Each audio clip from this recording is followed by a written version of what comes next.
This, my friends, is the PCT. I feel on top of the world. Oh no, it's happening again. Trouble sets in, waiting for the dividend. Hello, my trail name is River, and today I wanted to talk to you about budgeting for a through hike.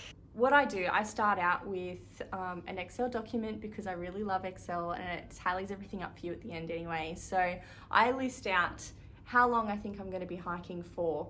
In my previous videos, I've talked to you about how to plan your through hike logistics.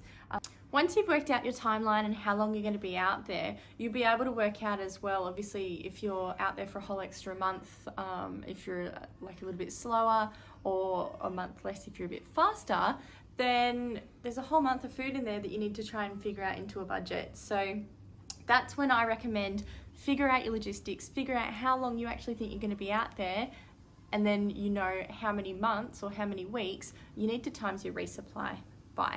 How much does a resupply cost? Most of my resupplies on the Pacific Crest Trail, which was roughly every like 5 days-ish, you get into town and buy another resupply. So generally in the grocery store, I was usually spending about $80 to $100, and that's what I'm budgeting again for my future through hikes. I have heard that on the East Coast, down the Appalachian Trail, things are a lot cheaper, taxes are different, the value of food and cost of living and stuff is quite different. So maybe that's something that will work in your favor if you're doing the 18 instead of the PCT, but that's what I'm budgeting again to do that. So a resupply for me would be weekly. So let's say $100 a week is what I'm budgeting for food on the trail.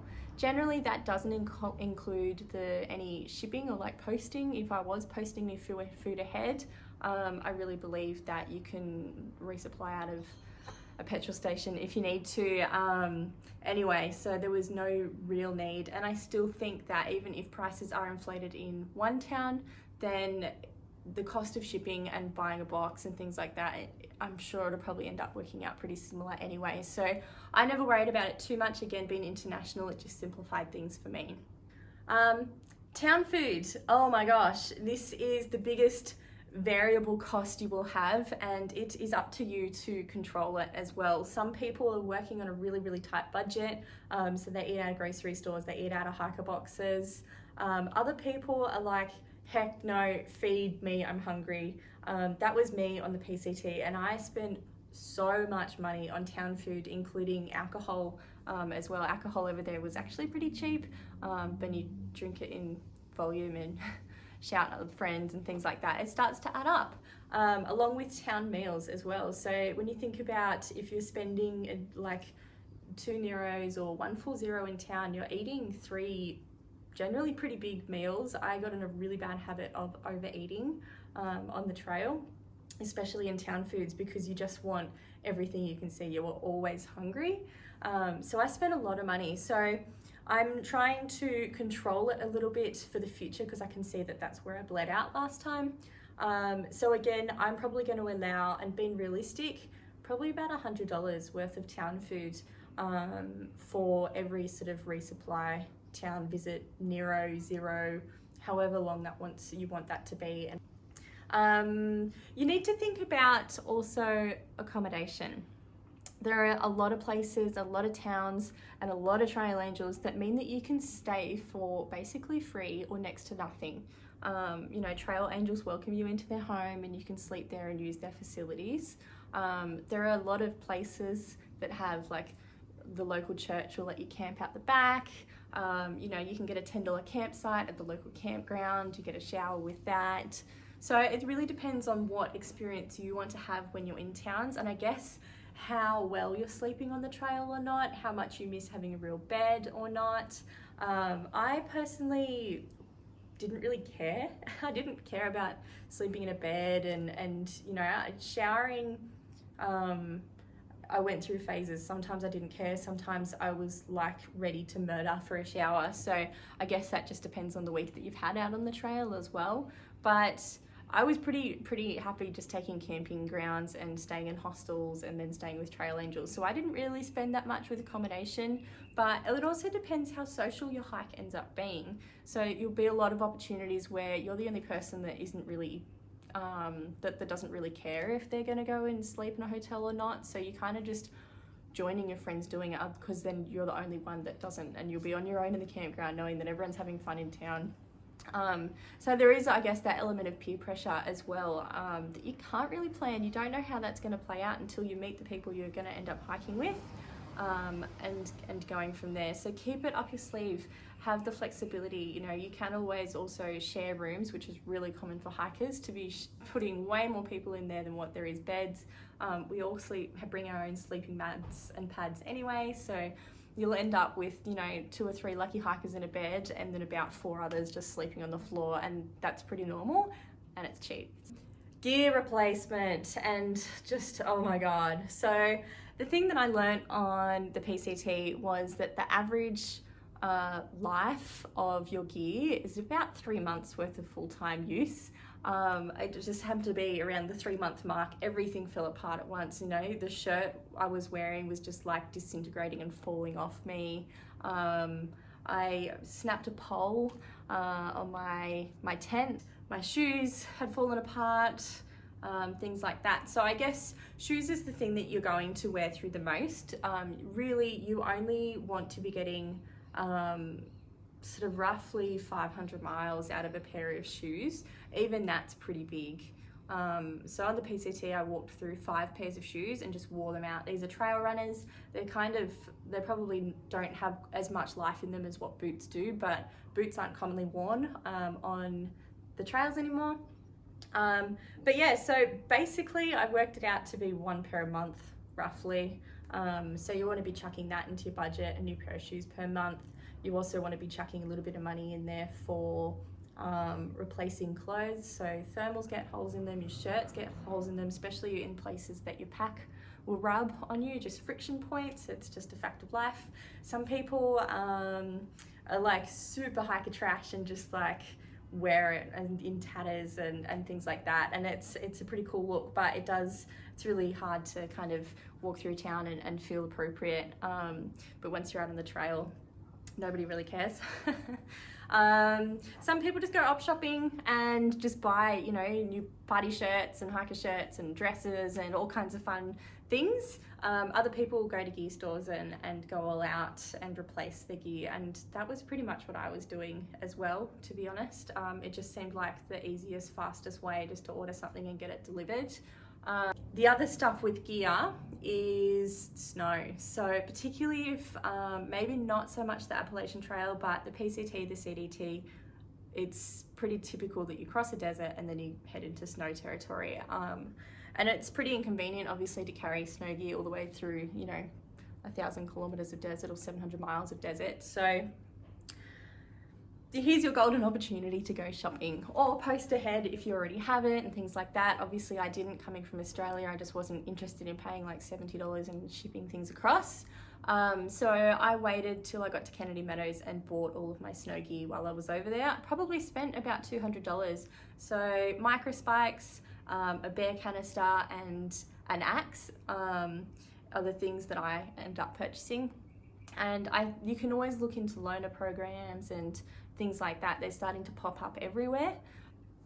Okay, so the last 3 points I'm going to talk about were really quite specific to me.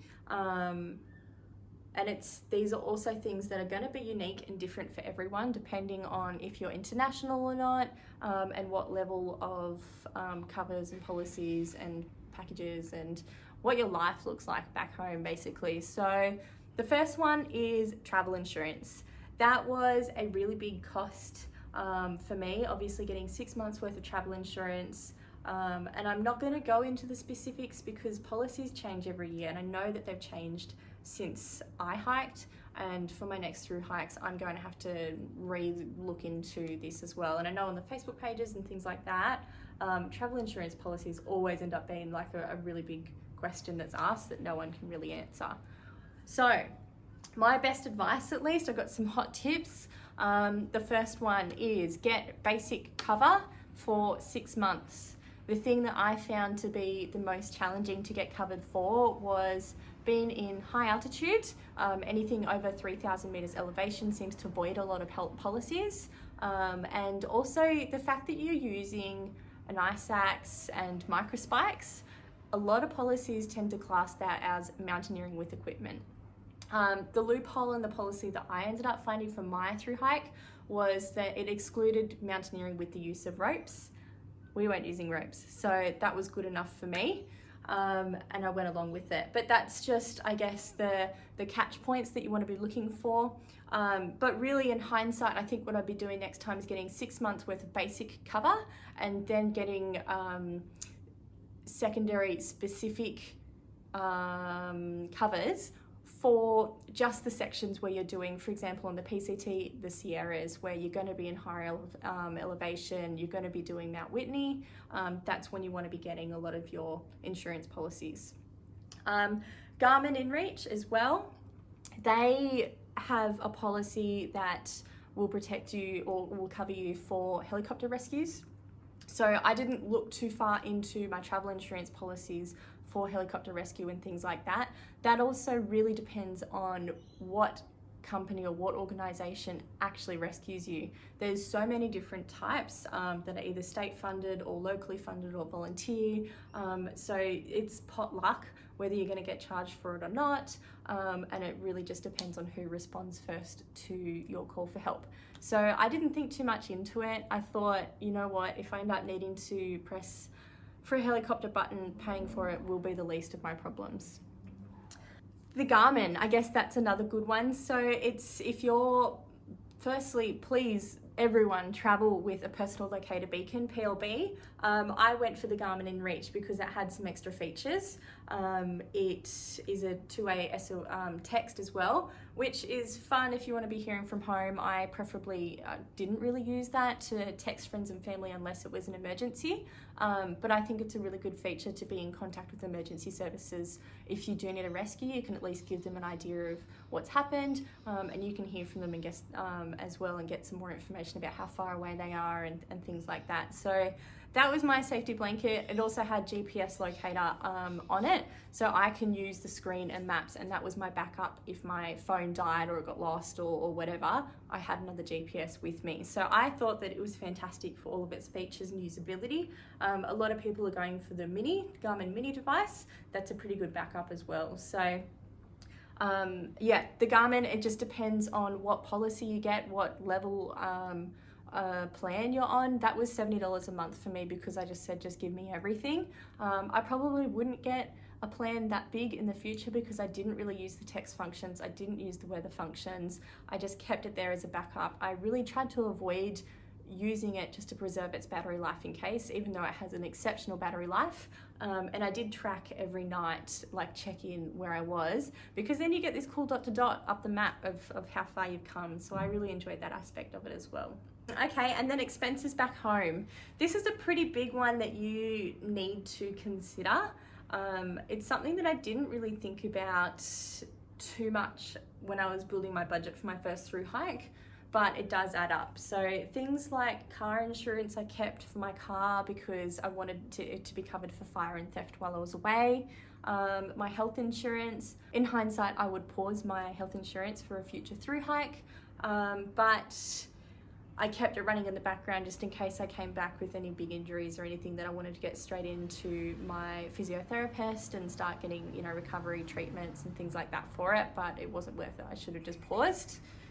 What else? If you have any other reoccurring, you know, think about Spotify, charges for your Spotify playlist and premium plan. Think about any ebooks or audiobooks that you're downloading. Think about like your cloud storage, for example. Purchasing of gut hooks maps in the first place. Yeah, there's a lot of little incidentals that come up. They don't necessarily charge monthly, they might charge annually, but they are things that happen. I think it's really important to remember that life goes on in the background, and you need to keep a little bit of money up your sleeve for that. And then my biggest recommendation would be as well, keep some money to come home to. Coming back home after a through hike is pretty overwhelming, and cost of living is pretty high, especially when you're comparing it to the trail. You're gonna have to figure out somewhere to live pretty quick, and it's pretty amazing how exciting it is to have full-time access to food, full-time access to some clean new clothing, and things like that as well. You walk straight back into a consumerist life, and even little things like finding a job, you need clothes to wear for work, and things like that as well. And another big expense that I had was flights there and back. Unless you get them on sales, you're looking at about $1,000 each way. When you meet Australian through hikers, the dollar at the moment and the flights alone is just like, oh man, we've put so much money into these hikes. So I found with trying to work out the exchange rate and things like that, the total amount for items is generally the same in both the US and Australia. For example, food is usually between $10 and $20 for a meal, whether you're in Australia or the US, but the dollar you're paying with is different. So for me, all of my money is in Australian dollars, but I'm only getting 60 cents for the dollar over there, so it's going to end up working out a little bit more. For the sake of my budgeting, I put in, a placeholder figure of whatever I'm expecting all of the different amounts to work out to be. And then I wait till the end when I've got, a total sum of everything that I expect my through hike to cost. And that's when I actually do the exchange or the currency conversion into the US dollar. It does obviously make the price a lot higher because our dollar is so poor at the moment. It has been for the last few years. But that way I sort of know I've included everything. I'm only doing the equations once, and if you are really smart about it and really tech savvy with Excel, you can then, figure out a formula that you can just keep updating the exchange rate and getting a bit of a live update. Depending how far out or not you're planning, you can get it to actually start really reflecting what the dollar figure is worth and what that is going to cost you in your currency, in my case Australian dollars. But yeah, so I leave all of the exchange rate to the end. Thinking about the money that I put into the hike for my gear, that's a whole other thing, but really in this day and age, you can probably put together a whole kit that's half decent for about $2,000, if that's any help in your planning process. As for the juicy stuff, you guys probably want to know how much I spent on my through hike. So I will go into it, but not in too much detail because I really feel like everyone is in control of their own budget and how much or how little they want to spend. But for the sake of past experience, when I hiked the PCT, I spent 16,000 Australian dollars. So it sounds like a lot, and it was probably a little bit more than what I'd hoped to spend, but I had it available, and I figured I was traveling, so I might as well make the most of it. And I ate really well in towns and, had nights out and went drinking, and that's really where it starts to add up. But if you look at the $16,000 and want to really break it down properly, I would have lost about $3,000 just in the exchange rate alone.